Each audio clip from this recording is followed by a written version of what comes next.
Okay. Next question then. Part of the upside of Bitcoin and not all other, no, well, Bitcoin, let's stick with Bitcoin, is it's decentralized. But do you not think that at some point the government's going to get its paws on Bitcoin? Well, this is the beautiful thing about Bitcoin is that it's a monetary technology that's wrapped in military grade encryption, optimized to survive any attack or any threat. And the largest and most obvious threat here is the nation state attack. And really, Bitcoin has made all of the design trade-offs to optimize for survivability. So it really is just designed to churn out a new block every 10 minutes or on average every 10 minutes and maintain a supply cap of 21 million.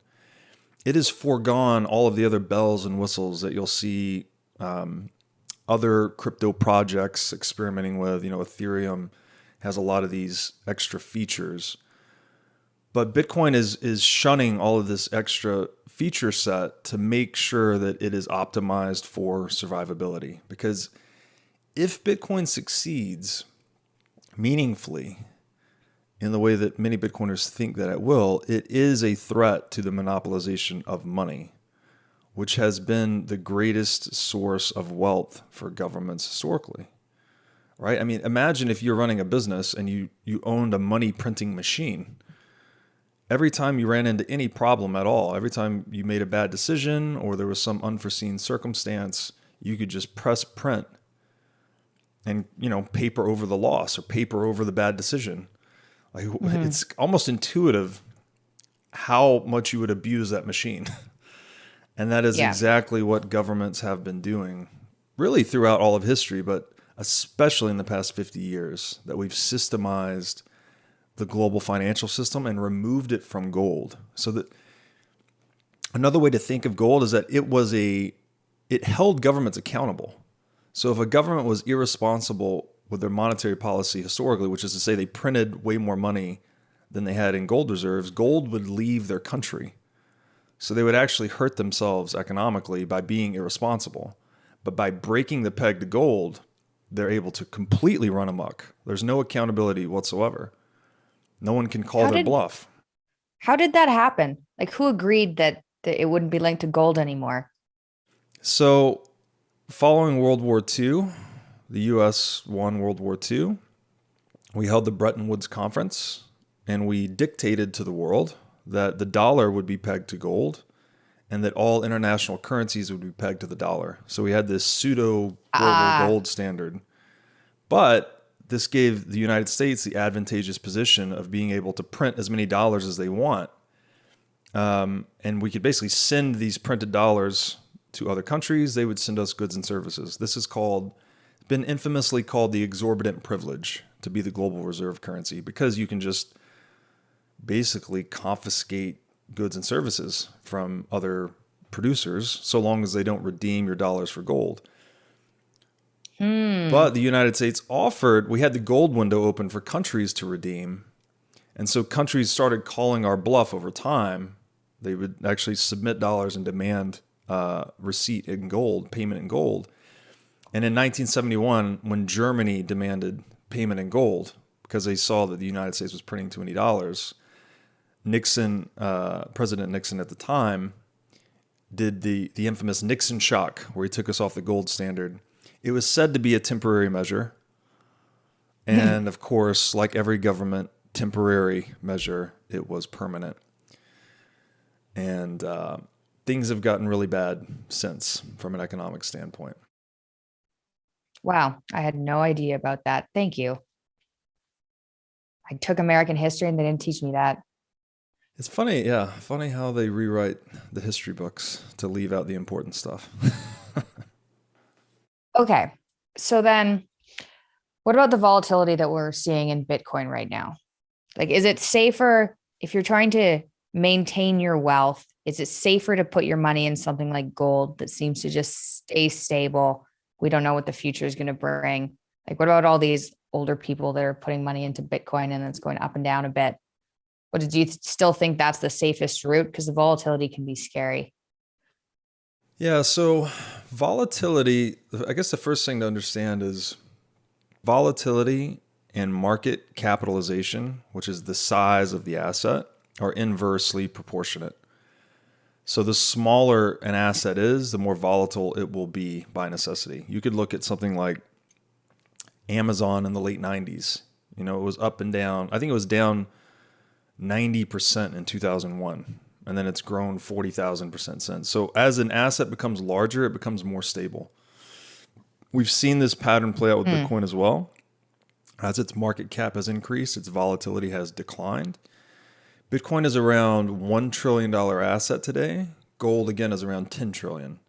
So gold's volatility is less than Bitcoin's because it's larger than Bitcoin by a factor of 10. So that's really important to understand, is that as it grows, it becomes more stable. Kind of intuitive in a lot of ways. If you think about something on the surface of a pond, you know, and the ripples come. If it's smaller, the ripples are going to affect it a lot more, but if it's larger, it won't be as affected as much. Is maybe a useful visualization. The other thing to understand is that when we say volatility, we're talking about its price expressed in dollars typically. So, and this is a deep thing about money, is that it's part of our mental machinery. Like we're thinking in dollars all the time, right? You're negotiating or planning or whatever you're doing in your life economically, you're thinking in dollars. So there's this psycho-technological aspect to money too. Although it's a technology out in the real world, it's also something like literacy or numeracy. It's embedded in your thinking as well. And dollars are being rapidly depreciated. I mean, here's a stat that will really blow your mind. In the past 18 months, I'm worried about this already. Okay. Okay, go. In the past 18 months, 4 out of 10 or 40% of every dollar in existence was produced. So the Federal Reserve has been around since 1913. So for 108 years of producing dollars, 40% of those dollars were produced in the past 18 months. What? Yeah. So the dollar is being rapidly depreciated through excess production, again, because it's not tethered to gold. There's no accountability to governments whatsoever. You can just print money and dole it out at your whim. Don't they know that that goes badly? Aren't there laws in place so that they can't do that? The Federal Reserve is an unregulated private institution. What? It's not federal, and it has no reserves. And it's an institution that never loses. It can print money, right? It just prints money. So to answer the question, don't they know that it ends badly? This relationship of humanity to money, this is the one lesson we keep learning painfully. Like every 3 generations, we seem to forget it. We can't print money to solve our problems, but every few generations, we convince ourselves that no, we figured it out. It's different this time. We control the economy with these different levers. Those guys 3 generations ago didn't know what they were doing. It's all going to be okay. Well, right now we're living through another one of those situations where there are people with enough, I guess, hubris or self-deception even to believe that they can print money ad infinitum and somehow control its deleterious economic consequences. Okay. What do you think is going to happen with Bitcoin? If you had to take a guess. Well, there's an old popular saying that says, don't tell me what you think, just show me what's in your portfolio. I hold 100% of my savings in Bitcoin. So 100% of my liquid savings I hold in Bitcoin. Based on my study of money, government, economics historically, free market actors have always favored the monetary technology that best satisfied these properties. Most of human history, actually, there's another lens to take on it, that we've been fighting over the gold for all of human history. Even the World War II situation I just described to you, the reason the U.S. won is because a lot of gold flowed out of Europe and into North America as a safe haven, a geographic safe haven from Nazi plundering. Because when Germany would invade country, their first stop would be their central bank to raid their gold. So clearly war is very expensive. Countries are fighting over and funding warfare with money, gold, right? So I think that Bitcoin is the digital disruptor to gold. And this is something that is so significant because humans have been playing this game of gold since the beginning of time. We've been fighting over it. We've been coveting it. But the problem is that governments have gained, through this mechanism I've described, this ability to corner the market on gold or corrupt it or sever the monetary system from gold. Because central banks still buy gold, by the way. They're still the largest net purchasers of gold. So they're forcing people to use this paper currency that's not redeemable for gold, but they themselves are still acquiring gold. So the game of gold is still being played, even though we don't think in gold or we're detached from it. At the geopolitical scale, the game of gold goes on. China is the largest producer of gold and the largest buyer of gold. Clearly, they're the biggest threat to the U.S. hegemony. So this game goes on. My belief is that Bitcoin is almost like an inflection point into the digital age, that we're going into a time as transformative as the transition from agricultural to the industrial age. The industrial age to the digital age is similar.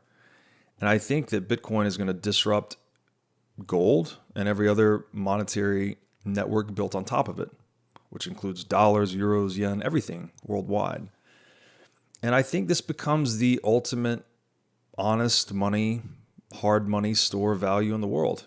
It's the premier asset worldwide. And I view Bitcoin really as disruptive to those three things: gold, centralized government, which is the institution that hoards gold, and importantly, global warfare. World War I and World War II would not have been possible without fiat currency. The scale and duration of warfare is funded through fiat currency inflation. Before, when governments were on a gold standard, say historically, they had to wage war within the confines of their own balance sheet. They had a war chest, right? They have enough money to go to war. And what would typically happen is one of the combatants would go broke or go close to broke, and they would strike a deal. So war tended to be very brief, very intermittent, and quickly kind of resolved. Whereas, as Ron Paul said this, it's no coincidence that the century of total war and the century of central banking were the same century.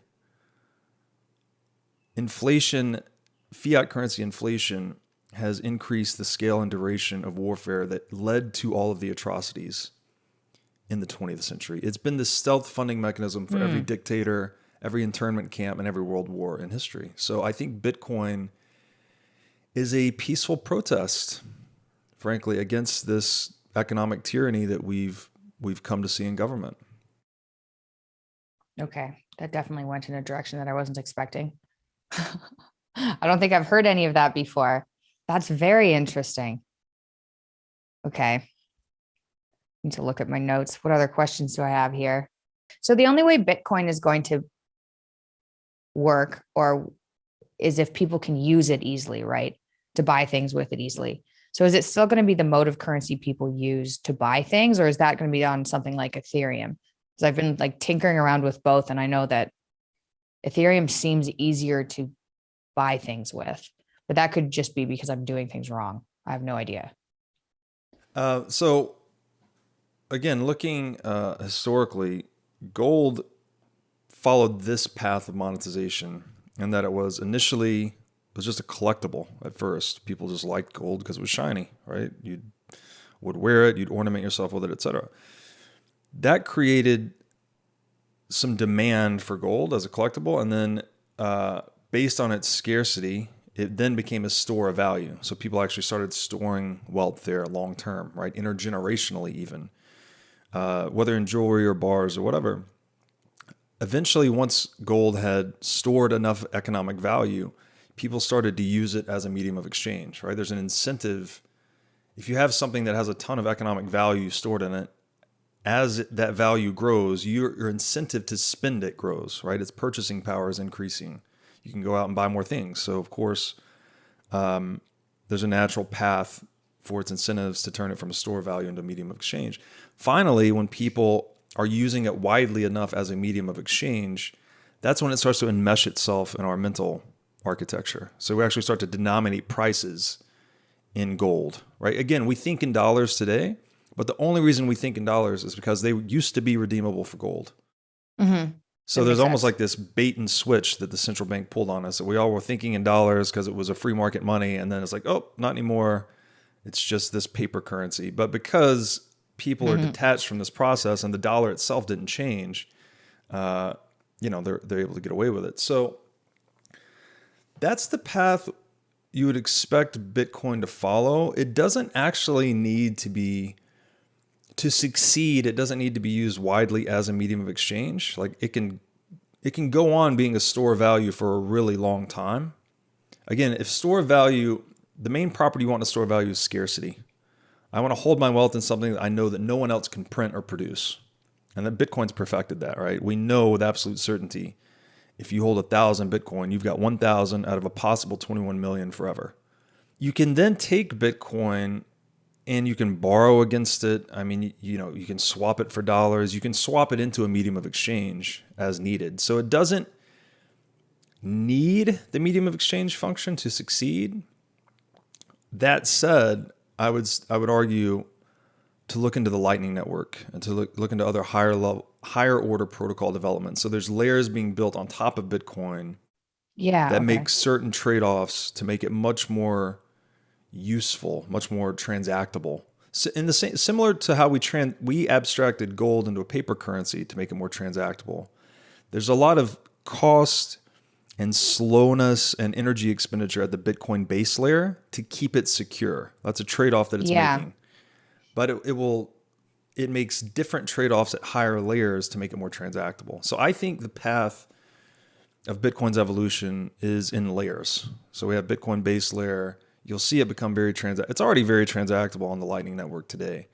There's a great company in the space called Strike that's globalizing this. They recently implemented in El Salvador. So I think that's the pathway that Bitcoin will go.